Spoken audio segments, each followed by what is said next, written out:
اچھا، اب ہم بات کرتے ہیں کہ بہت سارے لوگ یہ سوال اٹھاتے ہیں کہ بھائی ہاتھ کے استعمال سے کچھ نہیں ہوتا.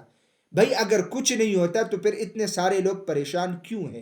وہ بیچارہ ایک جگہ پہ بیٹھ جاتا ہے اور رونے لگتا ہے کہ بھائی میرا کچھ نہیں ہونے والا اور مجھے دوبارہ اس طرح صحت نہیں ملے گا جو میرا پہلا کا صحت تھا. السلام علیکم ورحمۃ اللہ وبرکاتہ. تمنل پہ آلریڈی آپ لوگوں نے دیکھ لیا ہے کہ کس ٹاپک کے اوپر ہم بات کرنے والے ہیں. جب آپ لوگ ہاتھ کے استعمال کے بعد علاج کے چکر میں پڑتے ہیں، علاج کرنا چاہتے، آپ لوگوں کو دو مسئلے ہوتے ہیں. سب سے بڑا مسئلہ یہ ہوتا ہے کہ بندہ علاج کرے تو کس سے کرے، ہم علاج کے لیے کہاں جائیں. میرا اپنا مشاہدہ یہ ہے کہ 100 میں سے 3-4% لوگ اس طرح ہے کہ وہ کل کے کسی حکیم یا ڈاکٹر کو اپنا مسئلہ پھر بتا سکتا ہے کہ میرے ساتھ یہ مسئلہ ہوا تھا، اس لیے میں علاج کرنا چاہتا ہوں. یہ باقی جتنے بھی بیچارے ہیں وہ شرم کے مارے کسی کے ساتھ بیٹھ نہیں سکتے، کسی کے ساتھ وہ شیئر نہیں کر سکتے، تو وہ مجبوراً یوٹیوب کی طرف آتا ہے. جب یوٹیوب کی طرف آتا ہے تو وہاں پہ وہ ویڈیوز دیکھتا ہے اس ٹاپک کے بارے میں، تو وہ آنکھیں بند کر کے علاج کرنا شروع کر دیتے ہیں، جو کہ آپ لوگوں کی دوسری سب سے بڑی غلطی ہوتی ہے. اچھا، اب میں آپ لوگوں کو بتاؤں گا کہ آپ لوگ جب علاج کے لیے آتے ہیں تو سب سے پہلے بہترین طریقہ کار تو یہ ہے کہ اپنے علاقے میں کسی مستند کوالیفائڈ حکیم کے پاس جا کے اپنا مسئلہ شیئر کر کے آپ لوگ علاج کریں. اگر ایسا نہیں ہے، آپ لوگ یوٹیوب پہ آن لائن آتے ہیں، کیونکہ اس جنسی مسائل کے لیے زیادہ تر لوگ علاج آن لائن کرتے ہیں، تو یہاں پہ آپ لوگ کچھ غلطیاں کرتے ہیں جو نہ کرے تو آپ لوگوں کو علاج مل جائے گا، آپ لوگوں کی صحت پہلے جیسے بحال ہو جائے گی. فار ایگزامپل آپ لوگ میری اس ویڈیو کو دیکھ رہے ہیں، میں تو یا کمنٹ میں نمبر دیتا ہوں یا ویڈیو چلنے کے دوران میں اپنا واٹس ایپ نمبر دیتا ہوں. جب آپ لوگ میرے ساتھ رابطہ کرتے ہیں تو پہلے تو آپ لوگ یہ جانیں کہ یہ حکیم الیاس خود بات کر رہا ہے یا نہیں، یا میں نے مطلب کسی اور کو بٹایا ہوا ہے جو لوگوں کو ڈیل کر رہے ہیں. اگر میں خود ویڈیو بناتا ہوں تو میں مریض کے ساتھ خود بات کروں گا، یہ میری رسپانسبلٹی ہے، میری ذمہ داری ہے.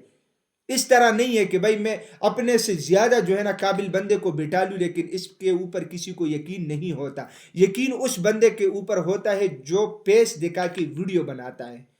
تو ہر بندے کی کوشش ہوتی ہے کہ ہماری اس حکیم کے ساتھ بات ہو. تو فار ایگزامپل جب آپ لوگ میرے ساتھ رابطہ کرتے ہیں، میں زیادہ تر وائس میسج میں جواب دیتا ہوں اور خود جواب دیتا ہوں. جب آپ لوگوں کو سمجھ نہیں آتا کہ یار پتہ نہیں یہ وہ حکیم صاحب ہے یا نہیں ہے، تو آپ لوگ ریکویسٹ کریں کہ حکیم صاحب ویڈیو کال کر لے تاکہ میں ایک نظر آپ کو دیکھ لوں، میرا یقین ہو جائے کہ آپ وہی بندہ بات کرے یا کوئی اور بات کر رہا ہے. اچھا، دوسری سب سے بڑی بات یہ ہے کہ جو بندہ جس کے ساتھ بھی آپ لوگ رابطہ کرتے ہیں، اگر وہ آپ لوگوں کی پوری بات سنتا ہے، آپ لوگوں کو ڈیٹیل سے سمجھاتا ہے، آپ لوگوں کو مطمئن کرتا ہے، تو تب جا کے آپ لوگ علاج کریں اس بندے سے. ایسا نہیں ہے کہ بھائی وہ فون اٹھا کے یا میسج کر کے ڈائریکٹ اپنے پروڈکٹ کے اوپر بات کرے اور یہ ہے کہ آپ لوگوں کو مطمئن ہی نہ کرے. آپ لوگوں کے ذہن میں جتنے بھی سوالات ہوتے ہیں وہ آپ لوگ ان سے کریں اور وہ انشاءاللہ آپ لوگوں کو جواب بھی دے گا. اگر نہیں دے گا تو چھوڑے، دوسرے بندے کو سرچ کر لے، ایک بندہ تو نہیں ہے. اور میں یہ بھی نہیں کہتا ہوں کہ سارے کے سارے خراب ہیں، لیکن یہ بھی نہیں کہتا کہ سارے کے سارے ٹھیک ہیں. آپ لوگ اپنے آپ کو مطمئن کرنے کے بعد علاج کیا کریں. اچھا، اب ہم بات کرتے ہیں کہ بہت سارے لوگ یہ سوال اٹھاتے ہیں کہ بھائی ہاتھ کے استعمال سے کچھ نہیں ہوتا. بھائی اگر کچھ نہیں ہوتا تو پھر اتنے سارے لوگ پریشان کیوں ہیں؟ دیکھیں، جو چیز گناہ ہے، جس چیز سے منع کیا گیا ہے، لعنت فرمائی ہے ایسے بندے کے اوپر جو یہ عمل کر رہا ہو، ہاتھ کا استعمال کر رہا ہو. تو اس میں آپ لوگ مجھے بتائیں اس میں کہاں سے جو ہے نا فائدہ ہے اور اس میں کیا نقصان نہیں ہے؟ اس میں بہت سارے نقصانات ہیں. ہاتھ کے استعمال سے دل، دماغ، جگر، معدہ اور سیکس کا نظام انتہائی متاثر ہو جاتا ہے. ایسا مریض چڑچڑاپن کا شکار ہوتا ہے، بے خوابی اس کو ہوتی ہے، نیند ٹھیک طریقے سے وہ پراپر نہیں کر سکتا، معدہ اس کا خراب ہوتا ہے، ٹھیک ہے، ہر وقت اس کو جو ہے نا مطلب مایوسی ہوتی ہے. اور اس کے علاوہ ایسا بندہ نہ کسی کام میں اس کا دل لگتا ہے، نہ وہ کوئی کام کر سکتا ہے. اس کے اعصاب انتہائی کمزور ہو جاتے ہیں، معدے میں کمزوری ہو جاتی ہے، گیس ٹربل ہوتی ہے، بدہضمی ہوتی ہے، بھوک اس کو ٹھیک طریقے سے نہیں لگتا. اس کے علاوہ جگر اپنا فنکشن سلو کر دیتا ہے، ٹھیک ہے، خون کی صفائی ٹھیک طریقے سے نہیں ہوتی، ایسے مریض کا رنگ پیکا پیلا پڑ جاتا ہے، دل میں انتہائی شدید گھبراہٹ ہوتی ہے، بے چینی ہوتی ہے، ہر وقت اس کو خوف آتا ہے، وسوسے آتے ہیں، اور ڈیتھ فوبیا کا مسئلہ بھی بنتا ہے. مطلب ہر وقت اس کا اگر کوئی مر جاتا ہے، خوشی کی خبر سنتا ہے تب بھی وہ بیچارہ ٹینشن میں ہوتا ہے، غم کی خبر سنتا ہے وہ تو پھر اللہ معاف کرے، تو اس کو ایسی کیفیت ہوتی ہے کہ مجھے کچھ ہونے لگا ہے یا مجھے کچھ ہو جائے گا یا میں مرنے والا ہوں. اس طرح کے سارے کیفیات اگر ایک بندے کے جسم میں آ جاتی ہے، اس کا ڈائریکٹ اثر پڑتا ہے سیکس کے نظام پہ، ریپروڈکٹیو سسٹم کے اوپر اثر پڑتا ہے، جس میں جو ہے نا خطرے آنے شروع لگتے ہیں، نفس میں سختی ختم ہو جاتی ہے، چھوٹا پن آ جاتا ہے، اس کے علاوہ خطرے آتے ہیں.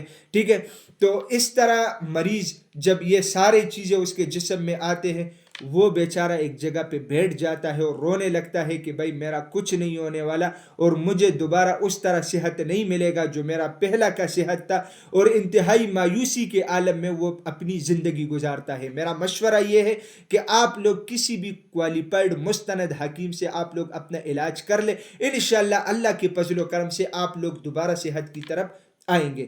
اس کے لیے میں بذات خود 5 سال سے اوپر ہو گیا کہ میں یوٹیوب پہ کام کر رہا ہوں، اور وقتاً فوقتاً میں اس چیز کے اوپر ویڈیو اس لیے بناتا ہوں. اس کی مین وجہ یہ ہوتی ہے کہ نئے لوگ چینل پہ آتے ہیں تاکہ نئے لوگوں کو بھی معلومات ہو، ان تک بھی ویڈیوز پہنچ جائے، کیونکہ ان کو پرانی ویڈیوز نہیں پہنچتی. اس کے لیے میں جو علاج دیتا ہوں مہینے کا کورس ہے، اس میں مجون، سپوب، کیپسولز اور نفس کے لیے تیل ہوتا ہے. مہینے کے استعمال سے انشاءاللہ اللہ کے فضل و کرم سے بندہ واپس اپنے پوزیشن پہ جاتا ہے. میرا سب سے کامیاب نسخہ یہی ہے، اور خصوصاً میں نے جو یہ چینل سٹارٹ کیا تھا تو میں نے نوجوانوں کے علاج کے اوپر سٹارٹ کیا تھا. بیچ میں بہت سارے مسئلے مسائل میں نے چھیڑے ہیں، اس کے اوپر میں نے بات کی ہے، لیکن زیادہ تر فوکس میری یہی ہے کہ نوجوان علاج کر کے دوبارہ صحت کی طرف آئے. ناظرین، میں امید کرتا ہوں آج کی ویڈیو آپ لوگوں کو پسند آئی ہوگی. اگر یہ ویڈیو آپ لوگوں کو پسند آئی ہے تو اسے اپنے دوستوں کے ساتھ زیادہ سے زیادہ شیئر کریں، اور اسی چینل کو بھی ضرور سبسکرائب کیجیے گا، کیونکہ اسی چینل پہ آپ لوگوں کو ہیلتھ کے حوالے سے مختلف ٹاپکس کے اوپر ویڈیوز ملتی ہے. تو انشاءاللہ ملیں گے نیکسٹ ٹائم ایک نئے ٹاپک کے ساتھ. تب تک کے لیے مجھے اجازت دیجیے گا. اللہ حافظ.